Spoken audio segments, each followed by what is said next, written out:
this video, guys, we're going to be covering the company Hyliion, or now ticker symbol HYLN. Man, it is nice to finally be able to say that. I made a video towards the end of June that covered basically Hyliion, Nikola, and Tesla and compared all three. But now Hyliion is going to get their own specific video. So today we're going to be talking all about Hyliion, pre-merger, post-merger, to see if we, or I guess I, still like them. So if any of that sounds interesting to you, let's get into it.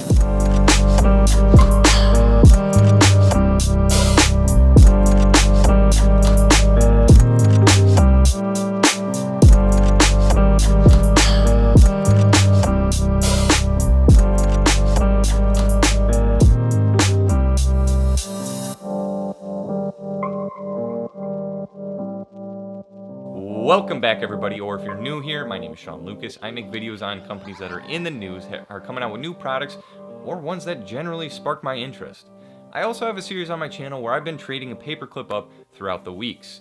So far, I've traded a paperclip for Turtle Beach headphones for a chessboard, and by now you should have seen the new item. I have received a big foosball table, and I'm pretty excited about it. It's a pretty interesting series, so I highly suggest you guys watch it. But continuing with this video right here, we will be looking into what has happened with Hyliion since the first official day of them trading under the ticker symbol HYLN instead of SHLL. But first, we're gonna need some backstory. So very quickly, Hyliion is a company that went public through the SPAC process, which means Special Purpose Acquisition Company. Basically what that means is that there's a company that was already public that is trading under something, I don't know, maybe let's say SHLL, which sort of acts as the front man for the company that you want to invest in, or in our case, Hyliion. And then they merge, and then something happens, and then there's voter approval that's needed,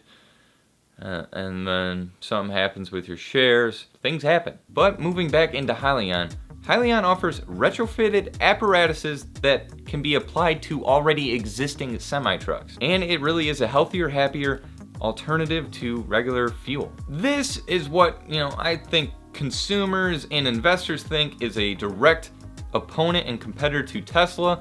But as you'll find out later in this video, the CEO of Hyliion, Thomas Healy, states that they're really no competitors to Hyliion because they're kind of in their own field. But us as investors, we see them as direct competitors to Tesla and the Ponzi scheme of Nikola. I personally happen to be a very big fan of Hyliion. I've always liked them, and it was kind of when I was researching all these companies in the beginning, or should I go Tesla? Should I go Nikola? Should I go Hyliion? Should I go Neo? Should I go Workhorse? Should I go yada yada yada, the list goes on.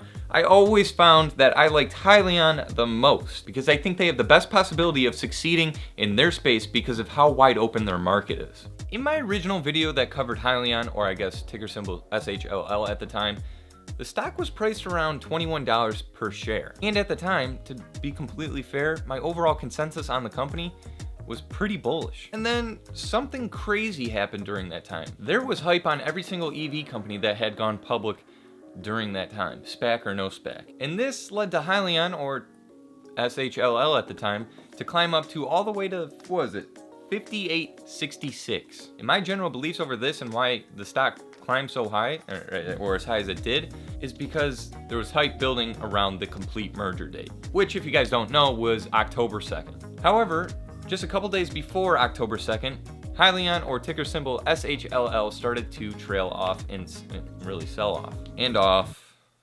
And off. And off. All the way down to $30. It was nearly a 50% decrease in stock price in less than 9 days, which left long-term investors and Hyliion hopefuls scratching their chin. Reasons for a huge decrease. Well, let's start breaking it down.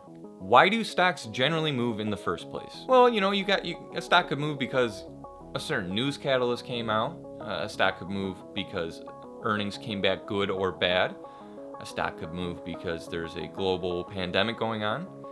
A stock could move because there's, generally a lot of hype in the EV market. I mean, the list could go on forever. So let's look. Has there been any bad news over Hyliion as of recently?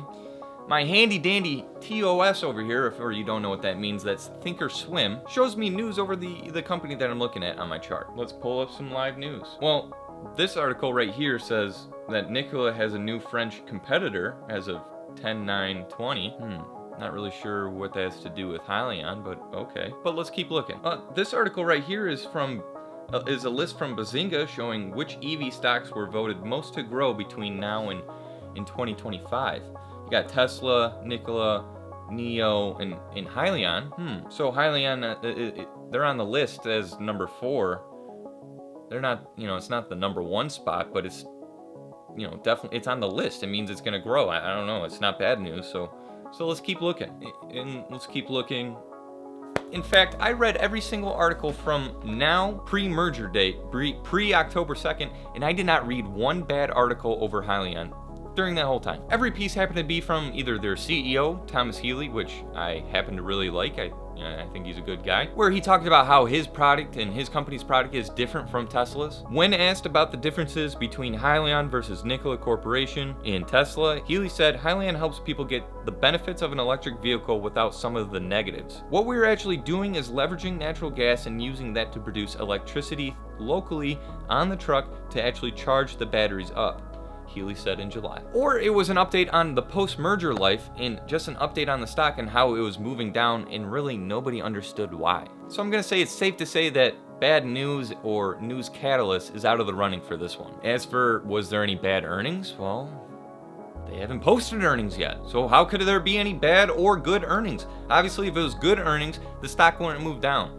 Okay, so let's keep looking. From one of the articles I did read, here's a quote. Quote, Hyliion has estimated it will hit revenue of $344 million in the year 2022 and hit over $1 billion in the year 2023, end quote.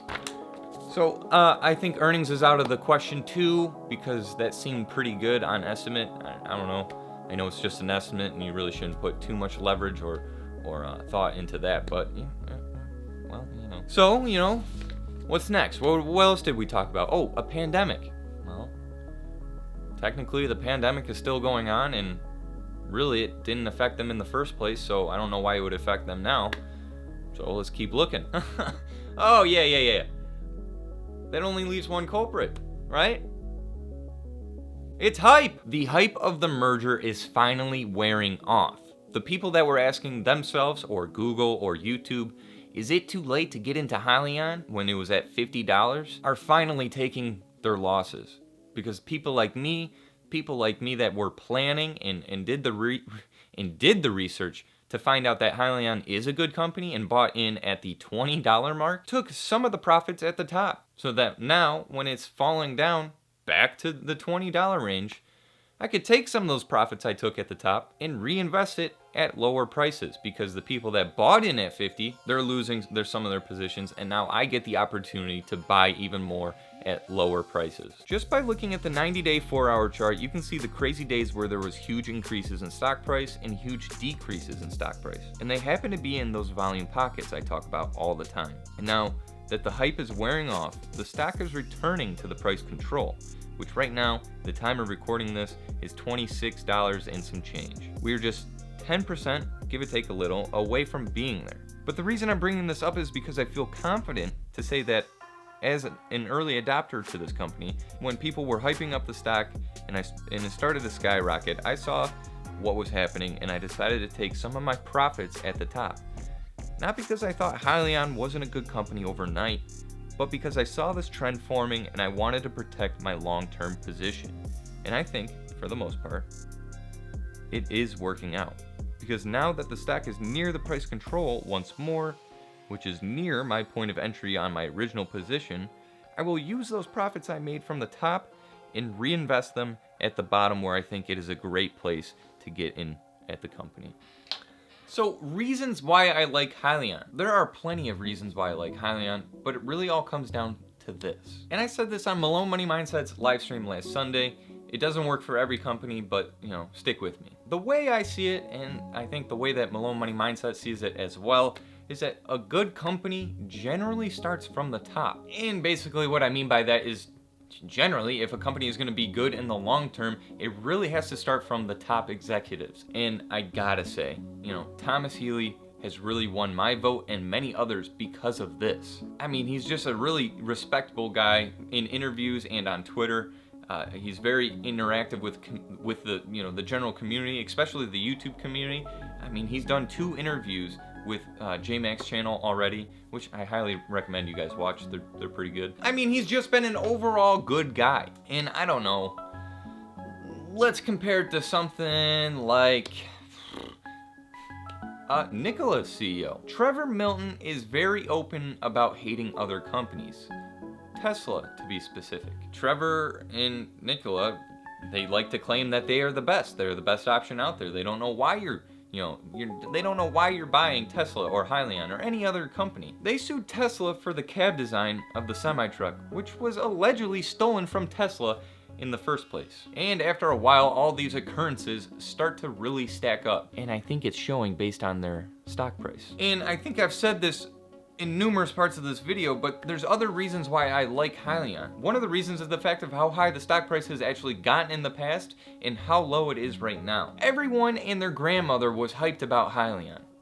And when the stock started to move into actually being a Hyliion, HYLN stock, that hype sort of went away. But that doesn't disregard the fact that people were buying the stock at $30 per share, $40 per share, $50 per share. So for that argument and that argument alone, if somebody's gonna be buying the stock at $30, $40, $50 per share, then I'm definitely gonna be buying this stock at $30 per share, $20 per share, and in the teens. Because like I said in this video and in the last video, I'm a long-term investor over Hyliion. So if the stock was to move down, that would mean that I'm just lowering my average buy-in price, which wouldn't be the worst thing. Moving on to other reasons why I like Hyliion so much is the fact that they're so different compared to every other semi-truck competitor, They're really in a market of their own because of the whole retrofitted aspect of their company. With a target audience or market of literally anyone that owns a semi-truck, that is why I think they will succeed. Because their product can be retrofitted onto something that already exists. So to wrap it up here, and I hope you guys enjoyed this one. So guys, that is pretty much everything that I have for you, unless I want to keep repeating myself on why I think Hyliion is such a great company. But very quickly, I'd like to shout out a couple other channels that cover this topic very well. You got Market Scraper, who does more of the technical analysis side, and he explains it very well. You also got Tyler Hill Invest, and you have Chris Glaze. They all do wonderful jobs explaining kind of the exact reasonings that I'm doing, but in different ways. They all have channels that are bigger than mine, but I'm shouting them out because I think you, the viewer, should go see them. So to wrap it up here, yes, I do think Hyliion is a buy in my eyes, possibly now more than ever. So until next time, guys, remember to like, comment, and subscribe, and I will see you on